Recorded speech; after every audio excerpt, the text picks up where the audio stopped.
are listening to the Next Gen Jets show. Now, here are your hosts Connor Long, Chris Grasso, Jack Cotter, and Josh Woolever.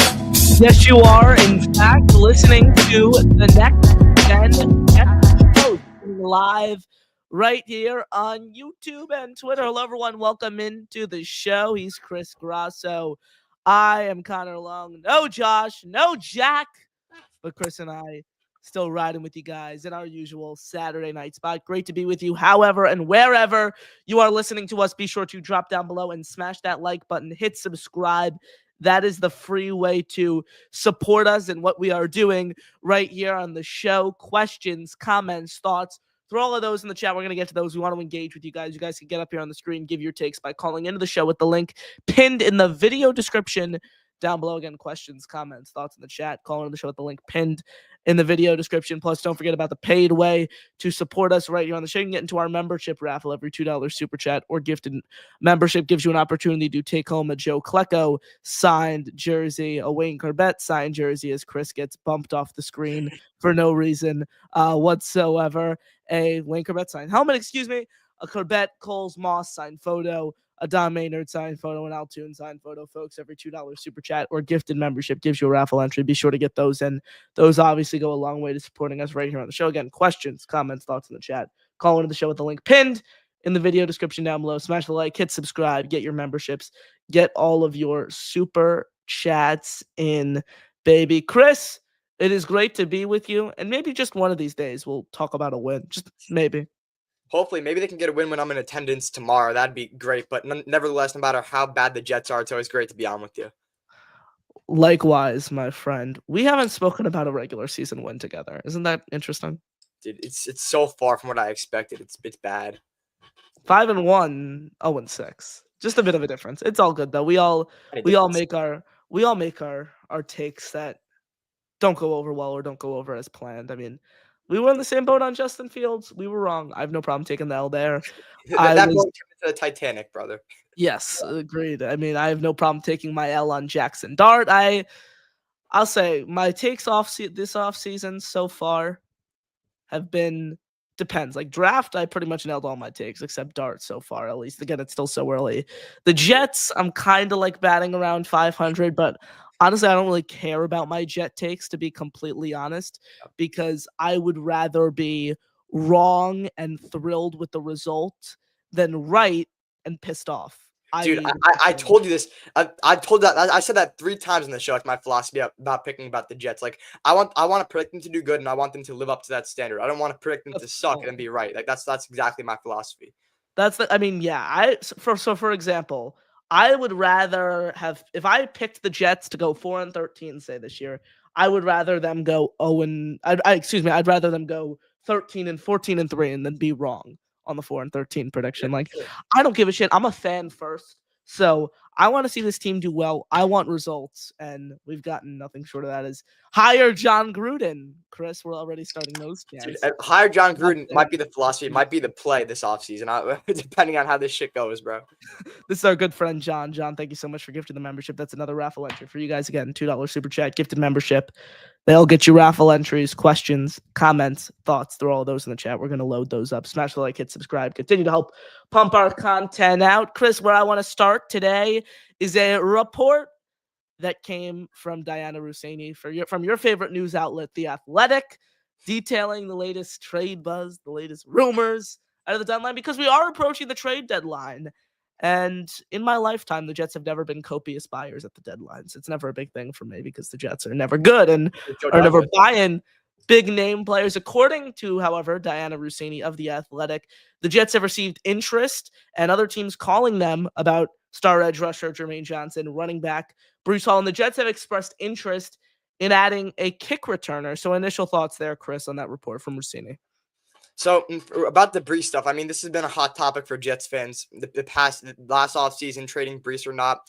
I mean, so the way this season has shaped out, I mean, Brees has been all right. I don't think he's lived up to my expectations and my standards of what I wanted him to do if we wanted to keep him. But at the same time, I don't know about you, Connor, but Braylon Allen, for me, I mean, I know he's he got hurt, but he wasn't great before he got hurt. I know his yards per carry were good, but he wasn't putting up the overall production I wanted to see out of him. So, I mean, you can't trade Brees now because you have no running backs behind him. And overall, I mean, if you head into this offseason and you're not sure about what to do with Brees, I mean, I don't think trading him for a fourth-round pick is even worth it. So if you want to let him go at the end of the year, that's fine. But I don't – if you're trading Brees, I want to get at least a second or third. I mean, I know second might sound a little bit crazy, but, like, at least get a third from him if you're going to trade him. I think a fourth is too little for Brees Hall. And about Jermaine, I mean, will we be able to pick up a fifth-year option on him? I don't think so, right?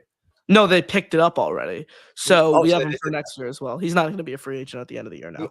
Yeah. So I don't think I do not want to trade Jermaine then. No, he's still working back from injury. The injury he just sustained and the injury he sustained last year. So, I mean, he's still ramping up to his true self. So I don't foresee them trading him. I don't want them to trade him. And I don't think they should trade Brees either. So, I mean, I don't think we'll be very active in this trade deadline. I mean, you have to consider if you're 0-6, you might want to get some picks compensated for some talent that's not playing well. But, I mean, I don't think Jermaine and Brees are the guys to do that with. Yeah, no, I agree. And Jermaine Johnson, even seeing him last week, he just does wonders for this pass rush. Like, he's the guy who, perfect example, you don't see the value of him until he's off the field. Like, sure, he'll get you a couple sacks. You know, he could be a 10-sack-a-year guy for you. But the value really comes out, as we saw in weeks prior, Chris, when he's not on the field. Look at this stat I discovered over at JetsXFactor.com. So the Jets' 3 primary backup pass rushers, Braden McGregor, Tyler Barron, Michael Clemens, have combined for as many pressures as missed tackles this season.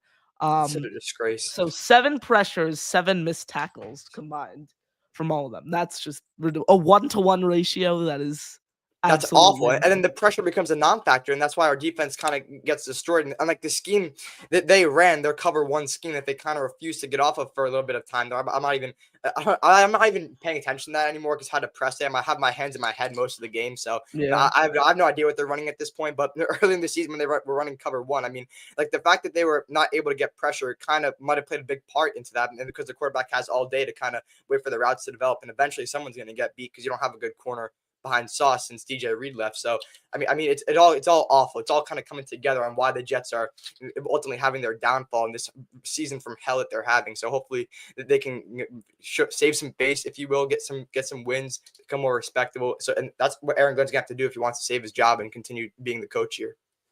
Absolutely. And I mentioned that about Jermaine Johnson. Now with Brees Hall, I don't want to trade Brees Hall. I mean, you still have an opportunity to franchise tag him at the end of the year. The Jets are projected to have over $50 million in cap room this offseason. That ranks 7th among NFL teams. Granted, they're going to have a ton of holes to fill and pretty much going to have to revamp their entire roster. But I think you could franchise tag Brees Hall. Also, like, if you trade away Brees Hall, what are fans even watching for offensively? Like Isaiah Davis, I love the guy, but he's going to be your running back 1. Like, that's Isaiah. Bad. Could you imagine a running back tandem, Chris, for the final 7-8 games of the year? Well, starting with the Jets probably being 0-8, containing Isaiah Davis, Kene Nwangu, and Khalil Herbert as your top 3 running backs. That would literally be tanking. Like, and by the way, they're not even intentionally tanking. They just suck that bad. But like, if you trade Brees, that's actively tanking. You trade Brees. I mean, the one guy I would consider trading, and it's nothing against what he has done. What he has done with the Jets. I think he's been a great player for the Jets. Quincy Williams. He's on the final year of his deal. He's currently injured. Kiko Mauinoa has played very well, continued to steadily improve in his absence.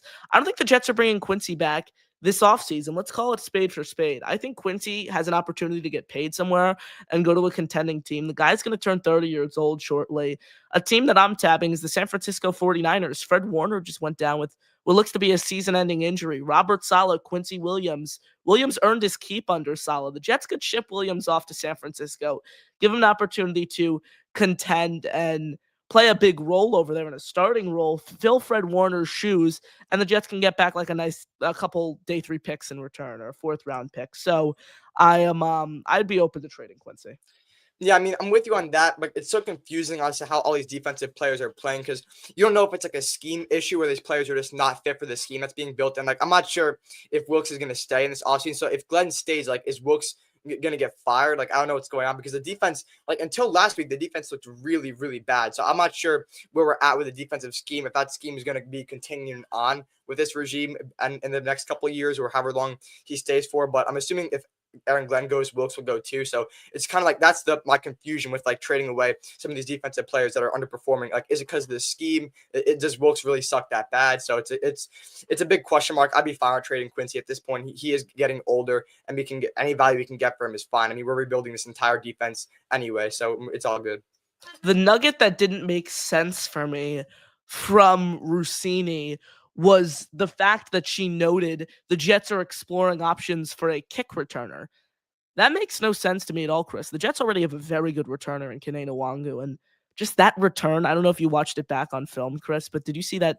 What was it? I think like a 70-plus yard return on that play from Nwangu in the first half that just broke the game open for the Jets and gave them great offensive starting field position, the drive after they had the takeaway. And he is very, very good. Like, you see why he's an all-pro returner. Why are the Jets giving up assets for another kick returner when it's a lost season? Like, you have Jamal Pritchett on your practice squad. I don't know why he's allergic to the field somehow. I don't know what he's done to Aaron Glenn. That you see Isaiah Williams now signed officially to the team's active roster, so he's going to be the fixture on punt returns pretty much now for the rest of the year. They don't need to add another kick returner. It's not like they're a kick returner away from being a playoff team. Yeah, I agree with you there 100%. Like, is Diana Rossini like that accurate? Very. She's like, no, she's the point. It depends if you like her or not, because she's had some like bombshell reports about the Jets, but I mean, she's like Rappaport Fowler level. Like, I think Schefter and Rappaport are like their whole tier. Like, those are the unks who've been doing it forever and are like obviously the biggest names. But she's like the same as like Graziano, Jeremy Fowler. I'm trying to think, Tom Pelissero. Yeah, so she's very accurate. She's not just like a fucking Tony Vegas, excuse my language, Pretty Ricky account. Like, she's legit. No, yeah, that's cool. So, I mean, yeah, I don't understand that either. I think I loved Pritchett, what he did in the preseason. I think he for sure should be getting on the field at some point, especially with it being a lost season and Garrett being hurt. And I mean, who's there? Arian Smith should be the wide receiver one. I want to see him getting most of the targets at this point. I mean, this is the nightmare. This is the worst case scenario for the Jets. We're 0-6. Come open once. He didn't get a target last week.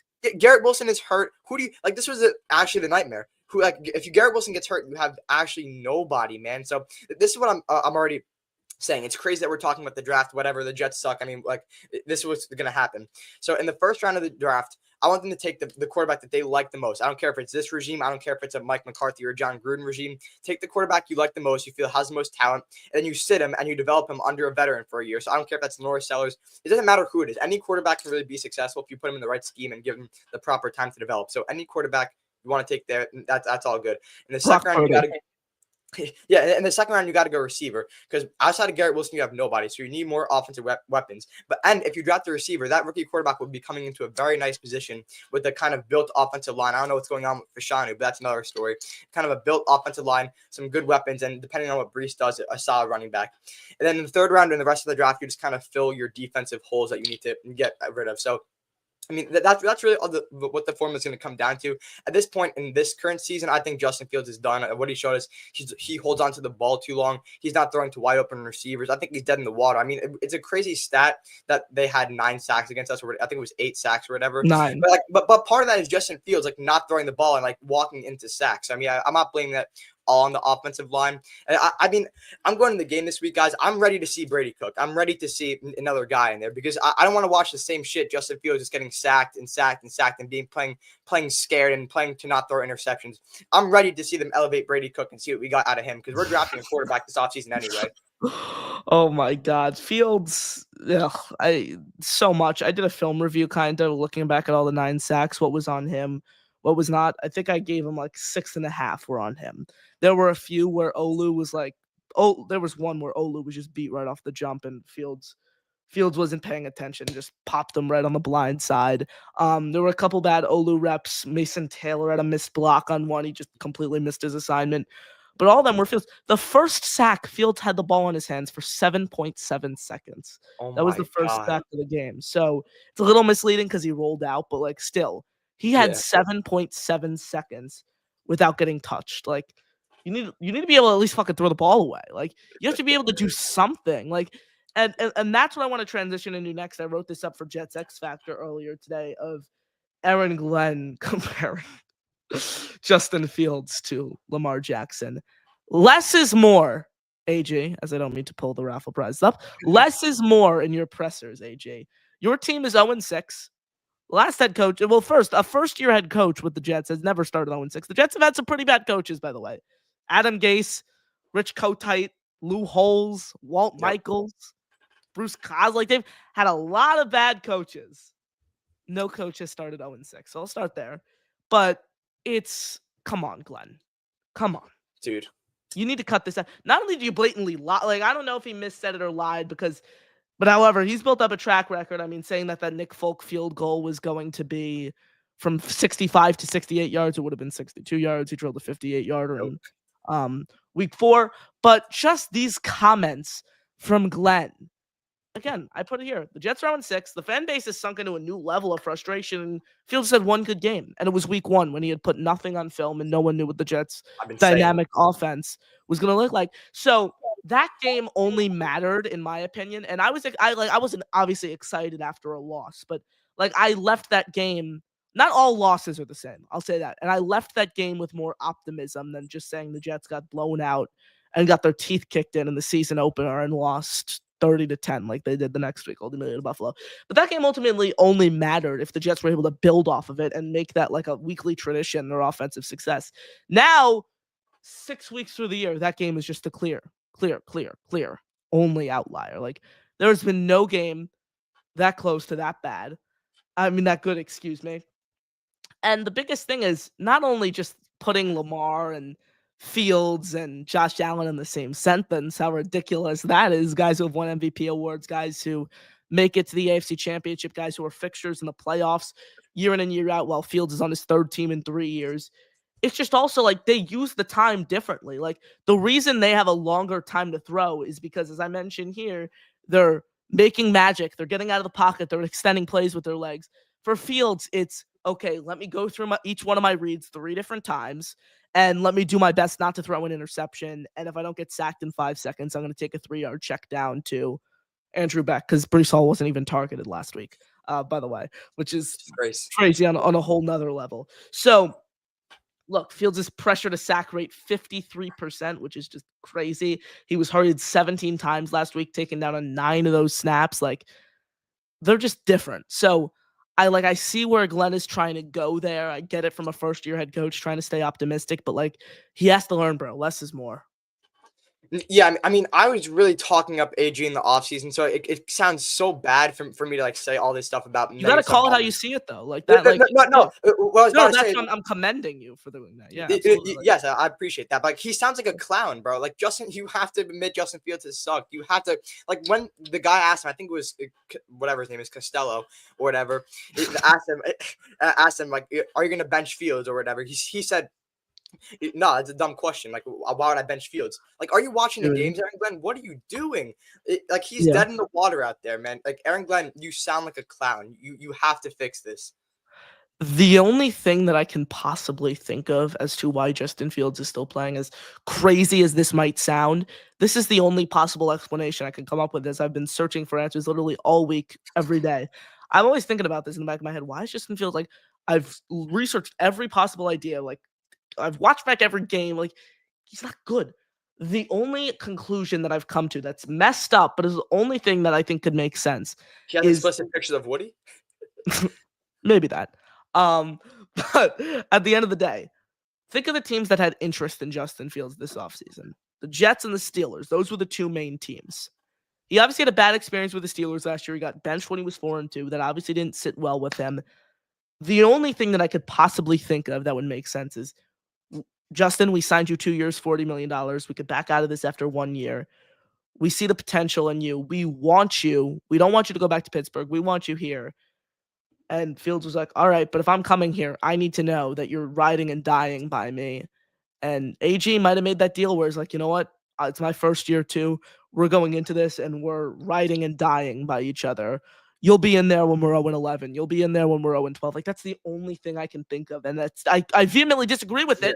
Let me get that out there. I vehemently disagree with it, but that's the only conclusion I can come to that at least makes coherent sense. But the thing is, like, if you're Aaron Glenn, you're looking getting fired and being one and done straight in the eyes. Like, you can lie. See, to Justin Fields. I think Woody has backed off and given Glenn his time. That's what we heard from Zach Rosenblatt today. Like, we haven't heard Woody like put out anything on social media. We haven't seen Woody during the games. We haven't seen him overreact. We haven't seen him He's speak caught to up in his reporters. soccer league that he bought like a crazy amount of money into. The Jaguars owner has a soccer team as well, but at least they're doing well. So it's like, I don't care. Your team has freaking 13 takeaways 6 weeks into the season. You could do whatever you want. With Woody, however, I just think he's giving Glenn his time. And I think like you have to, like, why can't Glenn beat Gerard Mayo? If this keeps up for 10 more games, whatever it is, it has to be a conversation. Like, the worst case scenario, what I've been talking about for a week now since it happened, the worst case scenario is what happened with Brian Callahan in Tennessee. That's the worst. That is nightmare territory. You draft a quarterback and then you suck, and then you're still sucking as a coach. But the question I have for you is, if this team is really that bad, we go 1-16, and they do end up firing Glenn, do you want them to fire Muji along with them, or do you want to keep Muji? Because I kind of like what I've seen out of Muji. Like, I think that Muji should be able to fire Glenn and then still pick his coach and then pick his quarterback. Because I want to give faith to Muji, not Glenn anymore, man. Glenn hasn't looked good at all as a coach. Nothing has changed. I'm sick of it. But Muji is fine. Like, I think Muji, we should let him develop as a GM, but Aaron Glenn's showing nothing as a head coach on why he should be kept this far. Like this is what I was saying before the season too. Like, if Fields sucks, that's fine. Like, that's what we were gambling on going to the season. But if Aaron Glenn is a good coach, he'll eventually bench Fields, and he could still come out of the season with like 6, 5, or 7 wins out of there, because you have a solid backup quarterback like Tyrod, and God forbid an insurance line and Brady Cook. So even if Fields sucks, you should still be able to get some wins with the talent on this team and coach them out of some of their mistakes. Yeah. So I mean, if Glenn gets fired, do you want to see Muji stay? Because I'm kind of in that boat of like, keep Muji, fired Glenn. See, I don't know. I've thought of that. I need to give it a lot more thought, and like, I don't think we're gonna even need to have this conversation, because I think Woody's just gonna give them another year each. But like, just for the fun of it, early thoughts. Like, I literally wish I can give you yes or no. I don't know though, because Glenn isn't like, how much is Muji? How much is Glenn? We don't know this, right? Because Woody referred to Aaron Glenn as Darren Muji's sidekick during their introductory press conference. That told me all I need to know. Glenn is the head honcho here. Muji is reporting to Glenn. So, like, I just don't know how much is Muji. Like, the draft class has been nice. Like, Maui Noah has been a great starter for you. Dude, Membu has been fantastic in the first Membu has been fantastic. Mason Taylor has gotten a great opportunity, has played well when given, a prime opportunity to do so. The other two guys, it's like kind of 50-50 on the draft right now, because Malachi Moore and Tyler Barron have been inept, and AZ Thomas hasn't been able to find the field. But like, your first 3 or so picks have been pretty solid. So I have to give more thought to the Muji one. But like, again, this is the gamble you take as well by not bringing an experienced guy in here and having a guy like Glenn be fully in over his head and be in a situation like this. Now I want to point out something. Keon Johnson. Not Keon Johnson. I'm freaking thinking about the Nets here. Keyshawn Johnson, first overall pick in 1996. Jets legend. I want to get his thoughts on. I want to hear what he has to say on Aaron Glenn. So we're going to get to that in a second. I thought he made some very interesting comments. So I want to gauge your thoughts there, Chris. Before we go any further, our guy Mike D's Nuts drops in and he sends us a $10 super chat, baby. Let's go. My name is Chris Grasso and I love the Jets more than everyone else. I am a highlight warrior. Aaron Glenn is the best coach they could have. But under 4 games won and he must be fired. I love every 2026 QB just based on highlights. I have watched 5 minutes of Nico's highlights and he is a Hall of Fame. Arm strength is all that matters. This isn't the same old Jets. THE 2025 Jets are different. Justin Fields is the franchise guy, or Nico will be drafted in 26. Highlights are all that matter. Or Sellers will be drafted in 26. My bad, guys. At least I was too nice to you in that video. I put in the under 4 games won and he must be fired, because that makes you look, like your Glenn take was okay. I was too nice to you there. But before the offseason, I was like, if Glenn sucks like this, I'm going to stand by the fact that I want him fired, even though like I was talking him up because like what he said and what he did in the offseason looked good. Now it's just completely backfiring and the team looks like the same old shit. So I mean, why not? What head coach who did the same thing in New York? Robert Scala. Joe Judge. Joe Same Judge. exact thing. Remember Joe Judge? He was like bad. He was like a special teams guy too. Like, I do not remember Joe Judge, bro. with the Giants. Oh yeah. I thought the Giants Joe Judge. Yeah. Giants head coach Joe Judge. Aaron Judge's brother. Mike, thank you so much for the $10 super chat. That gets you 5 raffle entries. What up, Connor? Love the great work. NF bombs. LOL. I appreciate it, Mike. These nuts. Thank you for supporting us with the $10 super chat. Again, folks, every $2 super chat or gifted membership gives you a raffle entry. Be sure to get those in. They go a long way. They help support us right here on the channel. Our guy Jimmy Jets, who I have not seen in months. We have not seen Jimmy in a while. Hiatus. Jimmy, it was great to see you back in the chat, my friend. Hope all is well with you. Says, do we need a new Grasso video? No, we don't. Short answer. If you can string together, that one if you can string together a revised one, Jimmy, we would also appreciate that. Good to see you, my friend. Good to see everyone in the chat. Smash the like, hit subscribe, questions, comments, thoughts.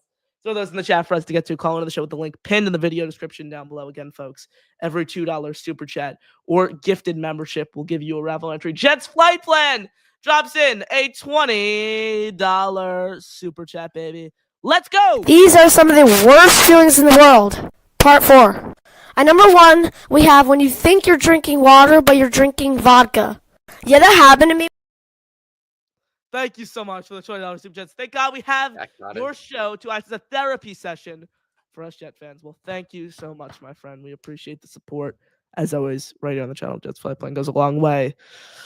337 Jet fans watching us live, Chris. I mean, That's are crazy. 337 people watching a freaking Tampa Bay Buccaneers podcast and they're 4-1, 5-1, whatever they are? It's fan base built like no other. It's fan base like no one deserves success more than us, and we're probably not going to get it for a little bit now. So I mean, it's awful, man. The Jets do not deserve us. The Jets do not deserve us. Hell yeah, I second that. Couple takes I want to pull up. So the Keyshawn Johnson sentiment, like I mentioned, I want to get to that. I also want to get to a funny Draymond Green quote. You can find my work, of course, written work over at Jets X Factor. This was a great Draymond Green quote. Jordan Schultz on Jordan Schultz's podcast. Draymond Green, Jordan Schultz do a podcast together, talking about the Jets and their rough start. Says, it's the Jets, man. You don't go to New York City to see the Jets. You just don't do it. It's a very unstable franchise, and they will do some very unstable shit to Aaron Glenn. Like, let him go in the middle of his first year as if it's all his fault, and I just don't think it is. But it's the Jets. What more do you expect? You're always going to be second fiddle in New York, and then you couple that with being one of the shittiest organizations. Move the team. The turf sucks. The stadium sucks. Just move the team. Thoughts there on that powerful quote, Chris?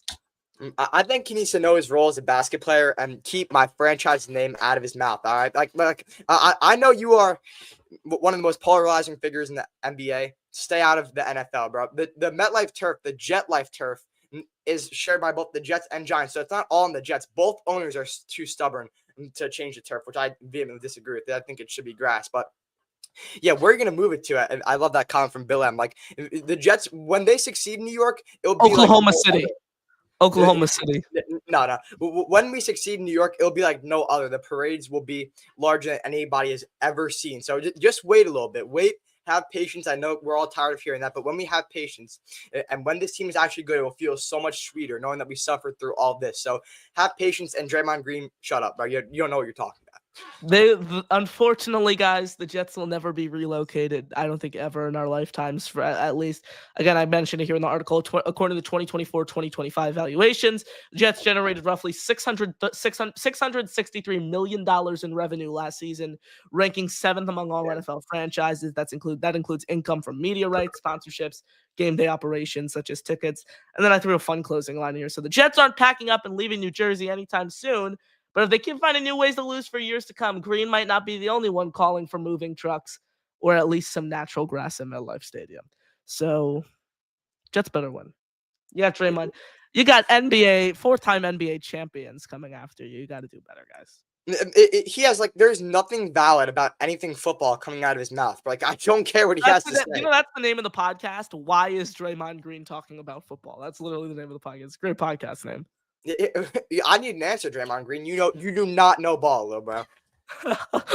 Now, a Keyshawn Johnson quote. I think he makes very valid points here, but can easily be countered. So speaking about why he believes Glenn has struggled so much and looked in over his head so far, he says, quote, Glenn is a first-time head coach. You have to have somebody on that sideline or upstairs that is a veteran-type guy that can lean in and say, hey, man, here's what we need to do. I consider Aaron Glenn will be there with the Jets at least for the start of next season before the noise starts to point out that he needs to move on. So I thought this was like a fair point from Keyshawn until I remembered a key nugget that a lot of people forget. The Jets literally have a game management coach on their staff. Literally. His name is John Berger. He has over 30 years of NFL experience. He was the vice president of replay for the NFL the past 2 years, spent over 30 years with the Giants, contributed to 2 of their Super Bowl wins. And yet, look at this, some of the Jets game management situations. I got to zoom in on this. I'll magnify it. Yeah, I got you. Here it is. Look at that. Oh my God. Those are 4 huge plays. Those are 4 plays. game-altering plays, with the exception of the you could argue. Well, they literally make the wrong choice every time. There's nothing like it. Like in the situation they should go for it, they punt. In the situation they should punt, they go for it. Like I genuinely am baffled by their incompetence in everything that has to relate to the sport of football. It's insane. You literally have a game management coach on your staff. Like, you have someone to do that for you, to manage the clock, to make the right decisions. Not only that, how about Glenn using that timeout against Denver to decide, oh, am I gonna punt or am I gonna kick the field goal? And then he wastes the timeout and then he decides to punt. Like, at that point, use the timeout already. Use that minute that you get to come up with an offensive play call to go get a first down. And I forgot to rant about this. The play before halftime where Aaron Glenn elected to let the clock run out and not even throw a Hail Mary is the most dead I've ever seen a team since the Giants QB sneaked on 3rd and 10. That is a disgrace. How you have a miscommunication that bad where Justin Fields can't even throw it up? He probably would have gotten sacked anyway, mind you, but at least try it. That's such it's such a disgrace. This is what I'll say. I didn't care that they actually didn't throw a Hail Mary because like it's such a low percentage play. What I cared about is the fact that that shows they just have no confidence in Fields at all. Yet they still kept him in the game. Like that's what. And Glenn has no idea what he's doing as a coach. Like he's just standing there scratching his gray beard, and he's like, "Oh, what do I do?" His head is so disproportionately bigger than his body. Hey, when you look at him in that shot where he's contemplating what to do in the final seconds of the second quarter, excuse me, it's such a joke. Like I don't even know what to say anymore. It's just comical. And for Jet fans still getting like livid at the game, like, I saw Richie's reaction on Jets media, like when he live streams the games, like he's going crazy. He's gonna drive himself nuts. He's gonna have a heart attack or something. Like Jet fans need to stop getting mad at this point. Just laugh at it. I feel so bad for like the Jet fans who like I was getting mad at the first couple of weeks. Like at this point, I just laugh at it and say, "Oh yeah, we suck. We're tanking for a salary." The season never even started. I don't even care when they get a win now because it's not even gonna feel good. Like we're not gonna have one good victory Monday, no matter what this whole year, no matter what. Yeah, exactly. Because the season is over. Like it's been over since they lost. It hasn't started. Literally. The season hasn't, like Aaron Glenn's regime hasn't started. His success hasn't started. Like you can't. This is not acceptable. Like we have to. Like I don't care who it is. Somebody has to do something about this if Glenn continues like this. Like I understand the philosophy. You have to give him time to develop. You have to give him time to learn. Like what are you giving him time to do? He sucks. You've seen all you need to see. Nothing has changed. He was all talk in the press in the off season, before the season or whatever, and none of it is translated. So he's all talk. Like you got to get him out. Get somebody in who has experience and is an offensive mind, because you need that if you're going to develop a quarterback. You cannot let Glenn develop your hopefully franchise quarterback when he's coaching like this. It's a disgrace. Not only that, I will also add, I forgot to mention this earlier on in the week, that fake punt might have been one of the most poorly fake executed punts. Their entire starting O-line was on the field. Breece Hall, who hasn't played a special team snap all year, was the up man on the play. They had the whole starting offensive line out there. It was so, like, they're so lucky they got that. Did you see Darren Rizzi? He was literally running down the sideline to tell every player. They probably just couldn't hear him or they were too late. But, like, that was, like, worst executed fake punt I've ever seen in my life. Like, you have your starting running back on the field. You have your whole starting offensive line out there. Come on, you got to do better. So bad, man. It's like it's insane. I mentioned before, the incompetence is on another level. It's like rock bottom. And I keep saying that in my articles. It's like rock bottom has just become a yearly tradition now. Like, what is rock bottom? Every time we think it's worse, it gets worse. Yeah, it's insane, man. Like, and the only optimism one can have is that this is kind of a good like situation for a rookie quarterback to come into. That's it. That quarterback could still very well suck. You can still keep Glenn, and he can ruin that quarterback, just like a Brian Callahan situation, like you mentioned. Like all that. I think Mendoza is going to be drafted. Like, Tanner Engstrand, like he did everything with Goff. Fernando's like Goff to me. But the thing is, Connor, like I understand that, and I understand why people that could seem fine. Like a guy with let me make sure I get this saying right, a high floor, low ceiling. I don't think he's a low ceiling though. I think he has a very high ceiling and a high floor as well. I mean, but he's not that agile, Mendoza. Like, is his arm strength really through the roof? I saw him make that one incredible throw. It's like the tight window throw on the Chris, street. he had more at the end of the first half of today's game against Michigan State. He had more touchdowns than incompletions. I saw that stat. That's a crazy stat. When I was watching College Game Day, I saw it. So I mean, yeah, but like, what the point I was trying to make is, like, we need a guy who's going to have a high ceiling and reach that ceiling because our defense is rebuilding now. So it's easier said than done. Like, I like Mendoza. Yeah. I also like Dante Moore from Oregon. Like, he's been exciting to watch. Yeah, I mean, all these quarterbacks are still young. And like, I stand on the thing I said before. Like, if you can draft any quarterback like you want to draft, and they can still be successful if you put them in, if you develop them properly, give them at least the first half of their red shirt, if you will, season to sit and learn. And then if not the full season, let them develop behind a veteran. I mean, the way Flacco played in the Unk Bowl, why not just sign him? Sign him and have a veteran, not a veteran, have a rookie learn behind him. Maybe have like an 8-win season, build up your hopefully new offensive-minded head coach, give him some confidence, and then going into when the rookie quarterback actually starts, he's ready to take the field and become a top 10 quarterback in the league. So that's like the only optimism if that happens. First, they got to grab the right quarterback, and then they got to not ruin him. So that's been really hard for the Jets to do in the past. So we'll see. Hire John Gruden, $2 super chat. Shout out to you, my friend. Thank you for the super chat, John. Breaking news. Thank you so much for the cheers. That says rock bottom is when Glenn is retained for next year. I love this comment. I don't know. Oh God, what will it get any better? I mean, it has to. I mean, offensive minded head coach with experience. It should be the hire if they end up firing Glenn. Which, if it continues like this, Glenn better be getting fired. Like, yeah, I mean, all the people in attendance at the home Jet game. Sorry to cut you off here, but like everyone's gonna be hearing it. Like the Jets will hear it every time for the 5 fans that are at MetLife. They will be hearing it because if Fields, God forbid, has a series of plays where he just gets sacked like 3 plays in a row and it's 4th down, like everyone's gonna be screaming their heads off booing. Man, he'll get booed off the field every single drive until something good happens. And so I mean, it's gonna be so rough. I mean, the fans. I can see a world. I can see a world where Tanner Engstrand packs his bags this offseason if it continues to be this bad. Like, what motivation does he have to stick around? Like, exactly. I can see a world.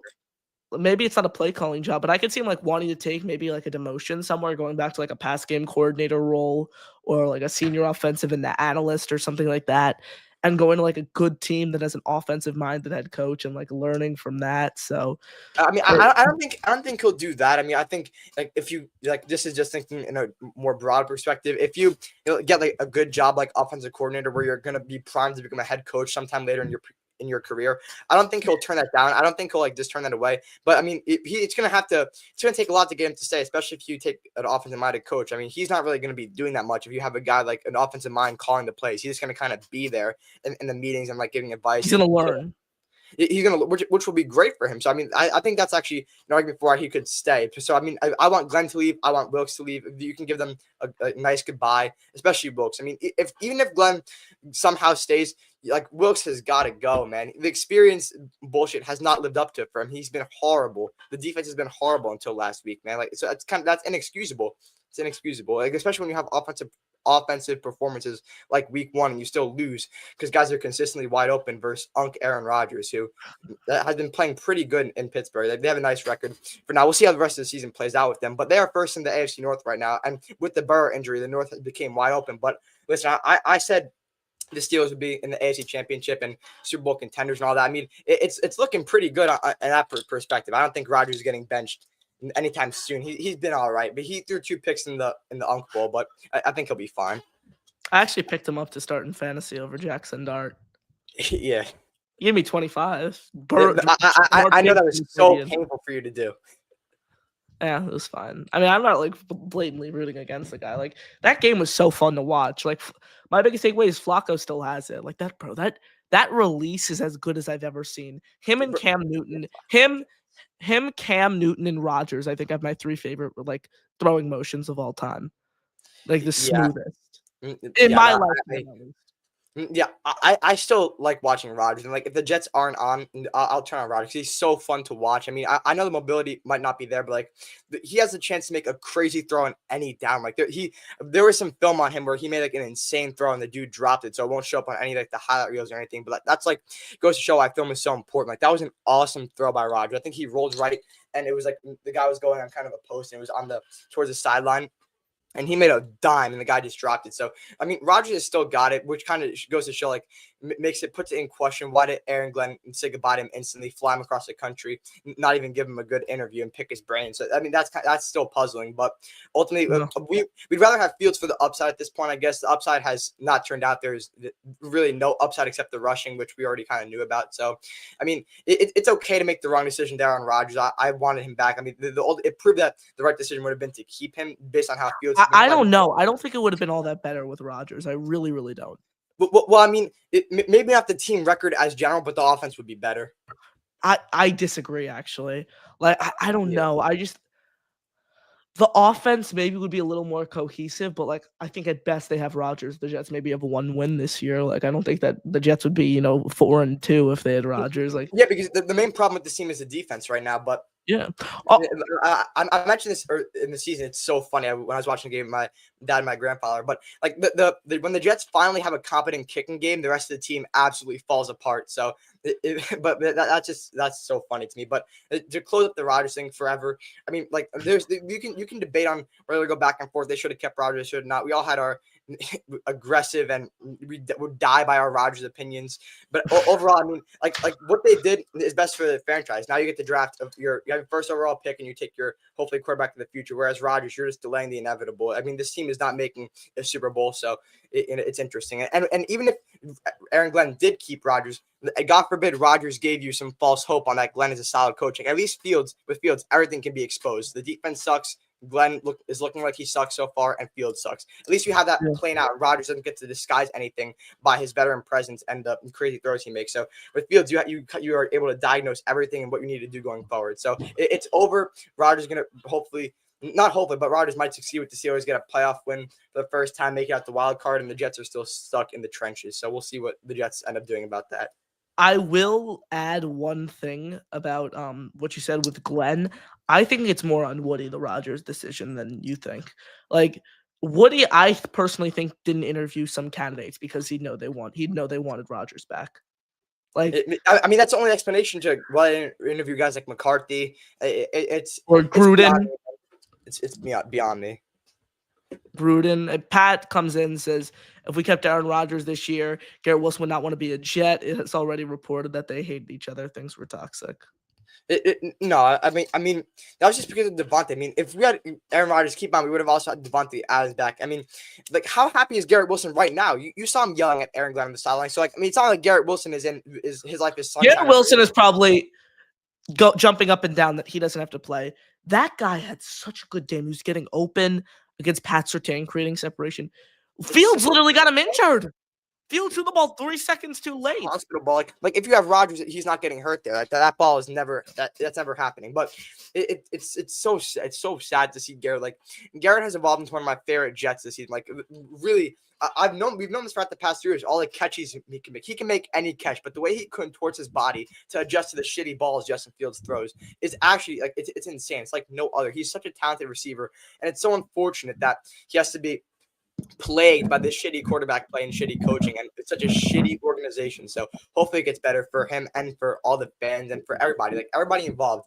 We deserve better, like you already stated. I mean, Woody has got to wake up and really do something about this and really look himself in the mirror and say, is Glenn the guy for this organization? That's the only question I want him to ask. Jimmy says, who's the offensive minded head coach with experience you're talking about? Talking to you. McCarthy. I like McCarthy. I have questions of he won games with Dallas. He's dealt with a meddling owner.